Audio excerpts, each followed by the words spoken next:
ರಾಜಕಾರಣಿಗಳು ಈ ತಾಲೂಕಿನ ಶಾಸಕರು ಈ ಕಡೆ ಗಮನ ಹರಿಸ್ತಾ ಇಲ್ಲ. ಅದಕ್ಕಾಗಿ ಈ ವಿಡಿಯೋ ಮುಖಾಂತರ ನಾನು ಕೇಳ್ಕೊಳ್ಳೋದಿಷ್ಟೇನೆ, ಇಲ್ಲಿ ಸುಮಾರು ವಿದ್ಯಾರ್ಥಿ ಮತ್ತು ವಿದ್ಯಾರ್ಥಿನಿಗಳು ಈ ರಸ್ತೆಯ ಮೇಲೆ ತಮ್ಮ ಜೀವವನ್ನು ಕೈಯಲ್ಲಿ ಹಿಡ್ಕೊಂಡು ಇವತ್ತು ಓಡಾಡ್ತಕ್ಕಂಥ ಪರಿಸ್ಥಿತಿ ನಿರ್ಮಾಣವಾಗಿದೆ. ಅದರ ಜೊತೆಗೇನೆ ರೈತರು ಇವತ್ತು ಆಳಂದ ಆಗಿರ್ಬೋದು, ಉಮ್ಮರ್ಗಾಗಿರ್ಬೋದು, ರೈತರು ತಮ್ಮ ಹೊಲದಲ್ಲಿ ಬೆಳೆದಂಥ ಇವತ್ತೇನು ಕಾಯಿಪಲ್ಯಗಳಿರ್ಬೋದು ಮತ್ತು ಇವತ್ತೇನು ಟೊಮಾಟೊ ಗಿಮಾಟೊ ಇಂಥವು ಏನೇ ಒಂದು ತರಕಾರಿ ತಗೊಂಡು ಹೋಗ್ಬೇಕಾದ್ರೆ ಅವರು ಕೂಡ ಇವತ್ತು ಬಹಳ ಕಷ್ಟ ಅನುಭವಿಸ್ತಾ ಇದ್ದಾರೆ. ಅದರ ಜೊತೆಗೇನೆ ಹಿರಿಯರು, ಗ್ರಾಮದ ಹಿರಿಯರು ಇವತ್ತು ಈ ರೋಡ್ ಮೇಲೆ ಓಡಾಡಬೇಕಾದ್ರೆ ಯಾವಾಗ ನಮ್ಮ ಜೀವ ಹೋಗ್ತದೆ, ಯಾವಾಗ ಏನಾಗ್ತದೆ ಅಂತಕ್ಕಂಥ ಪರಿಸ್ಥಿತಿ ಇಲ್ಲಿ ನಿರ್ಮಾಣ ಆಗಿದೆ. ಅದಕ್ಕಾಗಿ ನಾನು ಕೇಳ್ಕೊಳ್ಳೋದಿಷ್ಟೇ, ಇವತ್ತು ತಾವು ಗಮನಿಸಿರ್ಬೋದು, ಇವತ್ತು ನೋಡಿ ಯಾವ ರೀತಿ ಇದು ಹದಗೆಟ್ಟು ಹೋಗಿದೆ, ಯಾವ ರೀತಿ ಇದಾಗಿದೆ.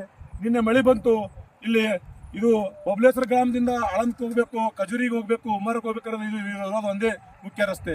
ಅದಕ್ಕಾಗಿ ದಯಮಾಡಿ ಈ ಸಂಬಂಧಪಟ್ಟಂತ ಇಲಾಖೆದವರಾಗಿರ್ಬೋದು ಮತ್ತು ಮಾನ್ಯ ಶಾಸಕರಾಗಿರ್ಬೋದು ತಕ್ಷಣವಾಗಿ ಗಮನಿಸಿ ಈ ರಸ್ತೆ ದುರಸ್ತಿ ಮಾಡಿಕೊಡಬೇಕಾಗಿ ನಾನು ಸಮಸ್ತ ಬಬಲೇಶ್ವರ ಗ್ರಾಮದ ಗ್ರಾಮಸ್ಥರ ವತಿಯಿಂದ ಕೇಳ್ಕೊಳ್ತೇವೆ.